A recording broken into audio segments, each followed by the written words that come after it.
You'd think owning a peaceful lakefront ranch would mean freedom, privacy, and a little slice of paradise. But not when the HOA has other plans.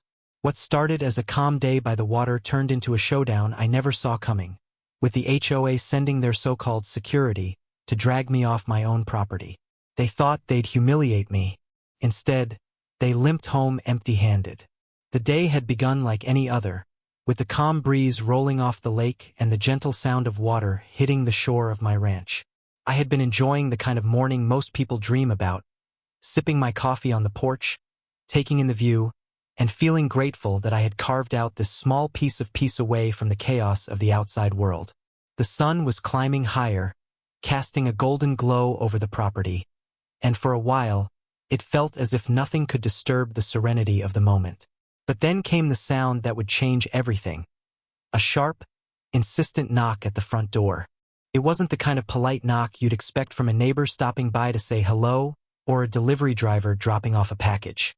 No, this was heavy, forceful, and deliberate, the kind of knock that carried authority, or at least the attempt to project it. My stomach sank a little as I set my mug down and walked toward the door, already sensing that whatever awaited me on the other side wasn't going to be good. When I opened the door, I was greeted by a group of men dressed in matching dark polo shirts with a crest embroidered over the chest, an emblem I recognized immediately as belonging to the HOA's so-called security team. Their presence was intimidating by design. Broad-shouldered men with stern expressions, standing in a formation that made it clear they weren't there for a friendly visit. The leader of the group stepped forward, clipboard in hand, his sunglasses reflecting my own uneasy expression back at me. He didn't bother with a greeting. Instead, his voice came out clipped and cold as he announced that they were there on behalf of the HOA to discuss a matter of compliance, and that my cooperation was expected. I could feel the tension rising inside me as I asked what exactly they thought I wasn't in compliance with. But the man dodged the question, instead pressing me to let them onto the property so they could conduct an inspection. His choice of words was deliberate, as if trying to frame the situation as routine and justified, but the truth was obvious. They weren't asking. They were demanding. Behind him, the other men shifted their weight, their eyes scanning my property as if they already considered themselves in charge of it. I stood in the doorway, blocking their path, my grip tightening on the doorknob as I realized this wasn't just about some minor HOA rule. This was about power, about sending a message that no homeowner, not even one who lived on a sprawling lakefront ranch, was beyond their control.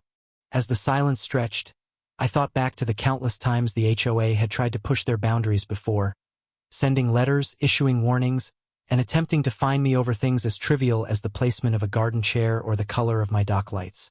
Each time I had pushed back, refusing to let them dictate every detail of how I lived. It seemed now they had decided that paper threats weren't enough. They had escalated, sending in muscle under the guise of security, as though they had the legal right to enforce whatever rules they pleased. My heart was pounding, but I kept my voice steady as I told them they weren't welcome to set foot on my property without a court order or a warrant. The leader's lips tightened, his jaw clenching as he tried to stare me down, clearly not expecting resistance. One of the men behind him muttered something under his breath, and I caught the faintest smirk pass across another's face, as if they believed the outcome had already been decided.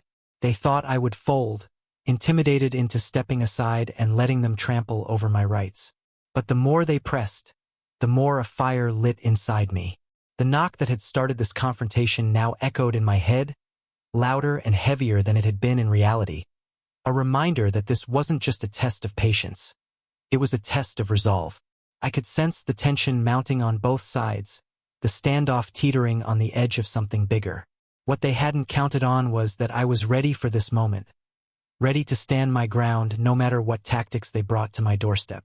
The calm morning I had started with was gone, replaced with the unmistakable charge of a storm about to break, and I could already tell that nothing about this day was going to end the way the HOA had planned. The so-called security team wasted no time trying to establish their dominance once they were on my porch. Their leader stepped closer, his clipboard held against his chest like a badge of authority, while the others spread out just enough to box me in without actually crossing the threshold. It was a tactic I recognized instantly, create the illusion of control through numbers and positioning, make the homeowner feel outnumbered and outpowered before a single word is exchanged. Their presence wasn't about safety, it was about intimidation, and every detail of their appearance reinforced that message. The matching uniforms, the dark sunglasses, the rigid posture, it was all designed to make me second-guess myself, to wonder if resisting them was even an option. The leader's voice was calm but carried an unmistakable edge, as he informed me that they had been authorized by the HOA board to address what they called ongoing compliance issues. He didn't bother to specify what those issues were, which was a tactic in itself. By keeping it vague, he left me off balance, hoping I would fill in the blanks with my own fears of potential violations. He tapped the clipboard with his pen, an impatient gesture meant to remind me that, in his eyes, time was running out for me to comply. The others stood silent, scanning the property with calculating eyes, as though already plotting their next move if I chose not to cooperate. I studied them carefully, noting how their stance shifted every time I spoke, how their expressions hardened whenever I pushed back. They were relying on their numbers and their presence, not the law, and that realization fueled my resolve. I told them plainly that my property was private and that they had no legal grounds to demand entry. The leader's jaw flexed as he tried to mask his irritation, his tone dipping into something harsher as he repeated that cooperation was expected. He emphasized the word, leaning on it like a warning, but the more he repeated himself, the more obvious it became that expectation was all they had. No warrant, no court order, no legal document that gave them the right to step even an inch past where they stood. When I didn't budge, one of the men shifted closer, just enough for me to notice the bulk of muscle under his polo shirt. He crossed his arms, the fabric stretching across his biceps, and tilted his head as though silently daring me to keep resisting. It was a quiet but calculated move, the kind that said, "We can make this physical if we have to." Another adjusted the strap of the radio on his shoulder, clicking the button just to let the static crackle fill the air, a subtle reminder that they could call for backup if things got out of hand. Their leader, sensing that I wasn't breaking under the pressure, changed tactics. His voice dropped lower, the false politeness falling away as he accused me of being uncooperative and warned that such behavior would have consequences under HOA guidelines. I could feel the weight of their stares pressing down on me, but I refused to show even a flicker of doubt. Every instinct told me that giving an inch would mean losing a mile, that if I let them in now, they would take more than just a look around. They would take control. So I stood firm, meeting their eyes one by one, letting them see that I wasn't afraid of their numbers or their uniforms. The silence stretched again, heavier this time, filled with the unspoken question of who would back down first. The man with the radio shifted his stance. The one with his arms crossed narrowed his eyes, and the leader tapped his pen against the clipboard faster now, a faint crack of irritation breaking through the calm facade. The lake behind me shimmered in the sunlight, its calm surface a stark contrast to the storm brewing on my porch. I couldn't help but think of how ironic it was. Here I was, living on a lakefront ranch that I had worked hard to call my own, and yet I was being treated like an intruder in my own home. The so-called security guards weren't there to protect. They were there to control, to enforce the will of a board that had grown drunk on power. Their intimidation tactics were supposed to weaken me, but instead, they only steeled my resolve further. Because if I let them win here even once, it would never stop. They would keep coming back, stronger and bolder each time, until my ranch wasn't mine anymore in anything but name. The air grew thicker with each passing second, the standoff tightening like a noose. Their eyes flicked to one another, subtle glances that betrayed their uncertainty. They weren't expecting me to push back so firmly, and the cracks in their confidence were beginning to show. But they weren't ready to leave, not yet. They had come to make a statement, and even as their intimidation tactics faltered, I could see the determination hardening in their faces. They were going to escalate, no matter the cost. I could tell from the way their leader squared his shoulders and took half a step closer that the moment of subtle intimidation was over and that the confrontation was about to move into its next stage. He no longer bothered with the calm, clipped tone he had used before. Now his voice carried a sharper edge, the kind that was meant to slice through my resolve and leave me second-guessing my right to stand my ground. He repeated that my cooperation wasn't optional, and when I didn't move from the doorway, his expression tightened like a rope being pulled taut. I leaned forward just slightly, enough to make it clear that I wasn't intimidated, and told him plainly that I wasn't going to allow anyone past my door without legal authority. The words came out steady, but inside, I could feel my pulse racing. The air between us seemed to hum with tension, as though the whole property itself was holding its breath, waiting to see who would bend first. The others shifted again, fanning out in a way that put me at the center of their circle even though I hadn't moved from the threshold. One crossed his arms again, muscles flexing deliberately under the tight sleeves of his polo, while another rested his hand casually against his belt, a gesture that wasn't threatening on the surface but carried the unspoken suggestion of readiness. Their leader narrowed his eyes and told me I was making things harder on myself, as if that phrase alone would make me regret standing my ground. But every word he spoke only made my resolve stronger. I told him calmly that this was my property, bought and paid for, and that I knew my rights. Without a court order or a warrant, they weren't getting a single step farther than where they stood. For a moment there was silence, the kind of silence that feels heavy, like the world is waiting for the next move. I could see it in their eyes. They had expected me to fold, to step aside with little more than a grumble, so they could stomp through my property and assert the HOA's control. Instead, they were met with a wall they couldn't move with sheer presence alone. One of the men behind the leader finally broke the silence with a muttered comment about how people always think they're above the rules out here. His voice laced with condescension. I turned my gaze on him, steady and unflinching, and told him the rules didn't give them the right to break the law. He looked away, but not before I caught the flicker of annoyance in his eyes. The leader tapped his pen against the clipboard again, faster this time, a sure sign of his irritation breaking through his carefully composed facade. He leaned in just a fraction closer, lowering his voice as if trying to make his words hit harder. He told me that refusal to cooperate would not end well for me, that the HOA could impose fines, take legal action, and make my life more difficult than I could imagine. The threat was meant to scare me into compliance, but I could tell by the way his tone wavered at the end that even he knew he was stretching his authority thin. I took a slow breath, meeting his stare without flinching, and told him again that if he wanted access to my property, he'd need to come back with a court order. The look that crossed his face in that moment was a mix of frustration and disbelief, as though he couldn't comprehend that I wasn't caving to the pressure. Behind him, the others exchanged quick glances, subtle but telling. They had come expecting this to be quick and easy, a display of force that would break down resistance before it had a chance to solidify. Instead, they were met with defiance that held steady, and the cracks in their confidence were beginning to widen. I noticed how one shifted his weight from foot to foot, his jaw tightening as if debating whether to push further or back down. Another let his gaze drift to the lake behind me, the calm water a sharp contrast to the tension on the porch. The leader, sensing their hesitation, straightened his stance and raised his voice slightly, trying to reassert the authority that had started to slip through his fingers. He told me I was on the verge of forcing them to take action.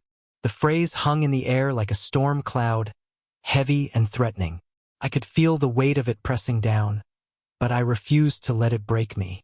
My grip on the doorknob tightened, grounding me as I held my ground. I reminded him again, louder this time so the entire group could hear, that without proper legal documentation, they weren't setting foot on my land. The words rang out clear and unwavering, and for the first time since they had arrived, I saw the faintest flicker of doubt cross the leader's face. It wasn't much, but it was enough to tell me that my stance was working. The balance of power was shifting, and no amount of stern stares or clipped commands was going to change the fact that I wasn't backing down. The sun glared down from above, casting long shadows across the porch, and I couldn't help but notice how different the atmosphere felt now compared to the quiet morning I had started with. What had been a sanctuary only hours ago had become a battlefield of wills, a test of who had the resolve to see this through. They thought their numbers and their badges of false authority would be enough to knock me down. But standing there, unflinching in the face of their escalating threats, I realized they had underestimated just how far I was willing to go to protect what was mine. The standoff moved from the porch toward the edge of the lakefront, almost as if the confrontation needed a wider stage. I hadn't invited them to follow me, but when I stepped out, they came right behind, their boots crunching against the gravel path like a warning drumbeat.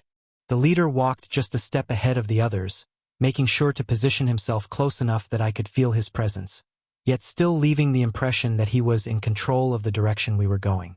The lake shimmered in the distance, its calm surface betraying none of the storm that was brewing just a few yards away. The closer we got to the water, the more obvious it became that this wasn't about a simple inspection. It was about forcing me into submission on the land that I had poured my life into. Once we reached the edge of the dock, the leader planted himself firmly in front of me, clipboard still in hand, and began to raise his voice so the others, and perhaps even the lake itself, could hear every word. He claimed the HOA had received multiple reports of unauthorized modifications to the dock and shoreline, accusing me of ignoring their warnings and violating community regulations. His tone was accusatory, the kind that didn't leave much room for defense, as if he had already decided I was guilty. I listened, my hands at my sides, my eyes locked on his, refusing to let him dictate the rhythm of the exchange. I told him calmly that my dock had stood the same way for years, and that every modification I had ever made was not only permitted but documented. My words didn't faze him. He smirked as though I was wasting my breath, as though the truth was irrelevant because, in his mind, the HOA's word was law. The men behind him spread out slightly along the shoreline, their eyes scanning the dock and the water as if looking for something they could use against me. One crouched near the posts, running his hand along the wood, while another pulled out a phone and started snapping pictures. The message was clear. They weren't just here to accuse me. They were here to gather their own evidence, to build a case whether or not one actually existed. The leader took a step closer, invading the space between us, and told me I could either cooperate now or face serious repercussions. The words hung heavy in the humid air, and though he tried to make them sound like a warning, they felt more like a threat. My pulse hammered in my ears, but I stood firm, planting my feet on the ground as solidly as the dock posts themselves. I reminded him once more that they had no legal authority here, that their intimidation tactics wouldn't hold up in court. His jaw twitched at that, a crack in the veneer of control he had worked so hard to maintain. The others grew restless, shifting from foot to foot, clearly expecting something more to happen. One of them muttered that it would be easier to just handle it now, the words carrying across the still surface of the lake like a challenge. The leader shot him a sharp glance but didn't correct him, which told me more than he intended. It told me that force was very much on the table. My chest tightened at the thought, but outwardly, I didn't move, couldn't. Giving them even a hint of fear would have been the opening they were waiting for. The sunlight caught the surface of the water, throwing shards of light across the dock, and for a brief moment, I focused on that calmness to steady myself. This was my property, my land, my dock, and I wasn't about to let a group of self-appointed enforcers bully me into submission. I told the leader in no uncertain terms that if they set foot any farther onto my property, I would consider it trespassing and act accordingly. My voice carried louder this time, echoing slightly off the water, and I saw the flicker of unease ripple through the group. One of them shifted back half a step before catching himself, and the leader, realizing he was losing ground, straightened and barked back that I was pushing my luck. The confrontation teetered on the edge, both sides waiting to see who would make the next move. The air was thick, almost electric, as though the lake itself was holding its breath. The leader's sunglasses reflected the bright sun, but even through the mirrored lenses, I could sense the frustration in his stare. They had come expecting compliance, maybe even fear, but instead they were facing resistance that wouldn't bend. And with every second that passed, the balance shifted more in my favor, their intimidation unraveling against the solid wall of my resolve. The moment their plan began to unravel was almost imperceptible at first, a subtle shift in their body language that told me they were losing the control they had tried so hard to project. The leader, still holding that clipboard like a weapon, raised his voice louder than before, claiming I was obstructing an official HOA investigation. His words carried across the water, sharp and pointed, but they no longer had the weight of authority behind them. They sounded more like a desperate attempt to reassert control. The men flanking him glanced at each other, their rigid postures softening just enough for me to notice. I knew then that their intimidation was cracking, and all it would take was one decisive pushback for their plan to backfire completely. I stepped forward, closing the space between us so that the leader had to tilt his head slightly back to meet my gaze. My voice was calm but firm as I told him that unless he could produce a court order or a warrant signed by a judge, he and his men were trespassing on my property. The word trespassing hung heavy in the air, and I saw the way it struck him. His lips pressed into a thin line, his fingers tightening around the clipboard until the knuckles whitened. For the first time, he hesitated before answering, and that hesitation was all the proof I needed that they had no real authority to be there. The silence that followed was broken when one of the so-called security guards shifted his stance and muttered under his breath that maybe they should just end this quickly. The leader shot him a look, but the damage was done. I fixed my gaze on the man who had spoken and told him plainly that if he laid a hand on me or stepped 1 foot farther onto my property, I'd make sure the sheriff was here before he had the chance to explain himself. The confidence in my tone caught them off guard, and I could see the unease ripple through the group like a stone tossed into the lake. They had expected me to crumble, not to call their bluff so openly. The leader tried to recover, squaring his shoulders and insisting that the HOA had the right to enforce its rules, but his voice had lost its edge. I countered quickly, reminding him that the HOA was not above the law and that what he was doing bordered on harassment. Each word seemed to chip away at their facade, the cracks widening with every second. The men behind him exchanged nervous glances, their bravado fading as they realized this was not going to be the easy show of dominance they had planned. One of them shifted back a step, his gaze flicking toward the driveway as though already considering retreat. I could feel the power dynamic shifting in my favor, the tide turning with every heartbeat. Their presence, once so imposing, now looked forced, like actors clinging to a role that no longer fit. The leader's attempts to intimidate me were starting to look desperate, and the more he raised his voice, the less convincing he became. I held my ground, my voice steady, reminding them again that this was my property, my land, and that they were the ones out of line. The confidence in my tone seemed to pierce whatever resolve they had left. The breaking point came when the leader, perhaps in a last-ditch attempt to save face, ordered one of his men to document the so-called violations. The man stepped forward, phone in hand, but when I stepped into his path and told him he was not permitted to record anything on my property without permission, he froze. His hesitation was telling, and when he glanced back at the leader for direction, the answer wasn't as immediate as before. The leader's composure slipped, his frustration now plain to see, and I realized in that instant that their authority had collapsed entirely. One of the guards muttered that this wasn't worth it, his voice low but loud enough for me to hear. Another nodded, shifting uneasily as though eager to be anywhere else but there. The leader, sensing the loyalty of his team slipping through his fingers, clenched his jaw and tried once more to issue a stern warning. But the words rang hollow, and his men were no longer standing with the same rigid confidence as when they had arrived.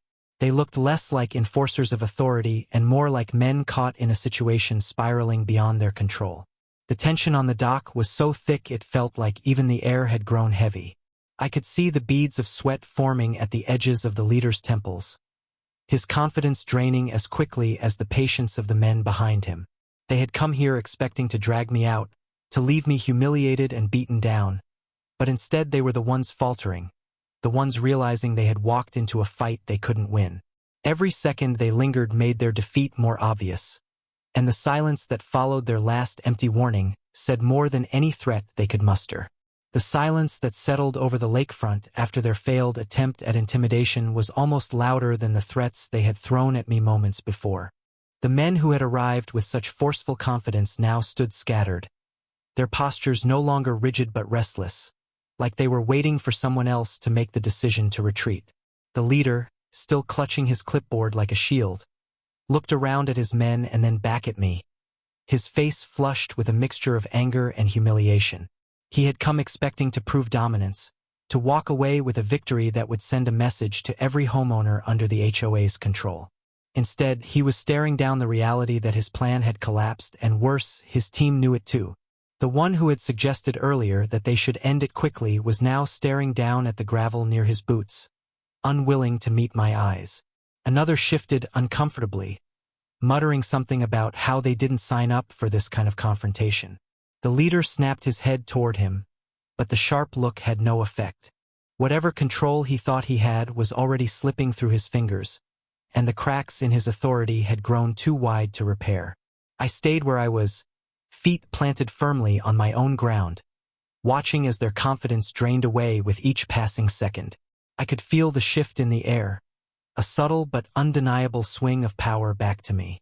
Their heavy stares and threatening postures no longer carried the weight they had when they first appeared at my door.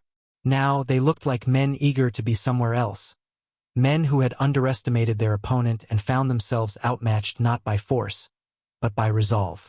The lake behind me remained perfectly still, as if it too was reflecting the calm determination I had held onto through the storm of their aggression.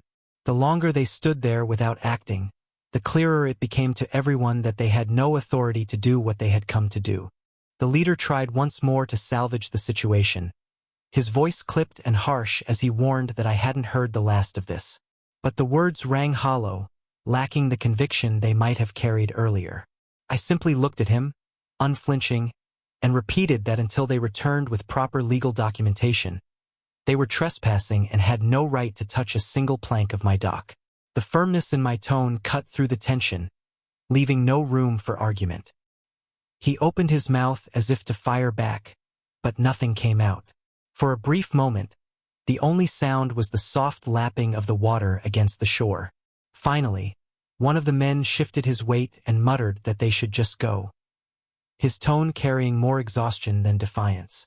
Another quickly agreed, nodding toward the driveway as though the decision had already been made. The leader's face hardened, his pride clearly warring with his common sense. He glanced around at his team, and the truth was impossible to ignore. They weren't going to back him up if he tried to escalate further. Their earlier eagerness to enforce authority had been replaced by hesitation and doubt. He realized, just as I had, that the fight was over before it ever truly began. When they finally turned to leave, it wasn't with the swagger they had arrived with. Their steps were heavier now, not from confidence but from defeat. The man who had once flexed his arms in silent intimidation now kept his gaze down, avoiding eye contact altogether. Another limped slightly, the result of a misstep on the uneven gravel path when they had shifted positions earlier, a small but fitting symbol of how badly their plan had fallen apart. The leader was the last to move, his expression tight and his clipboard clutched even closer to his chest, as though holding onto it could somehow shield him from the embarrassment of retreating empty-handed. I didn't say a word as they made their way back toward the driveway. I didn't need to. The silence spoke for me, carrying with it the message that they had failed, that their power stopped where my resolve began. I watched as they climbed back into their vehicles, the sound of engines starting breaking the quiet only briefly before fading into the distance. The lakefront was calm again, the same serene view I had enjoyed that morning, but it felt different now. Not only because I had stood my ground, but because the HOA had learned that intimidation alone wasn't enough to break me. For the first time since the knocking had started, I let out a long breath and felt the weight lift off my shoulders. The confrontation had ended not with me being dragged away in humiliation, but with them limping home empty-handed, their so-called show of authority turned into a display of failure. And though I knew this wouldn't be the last time the HOA tried to test me, I also knew they would think twice before sending their security to my doorstep again. 1.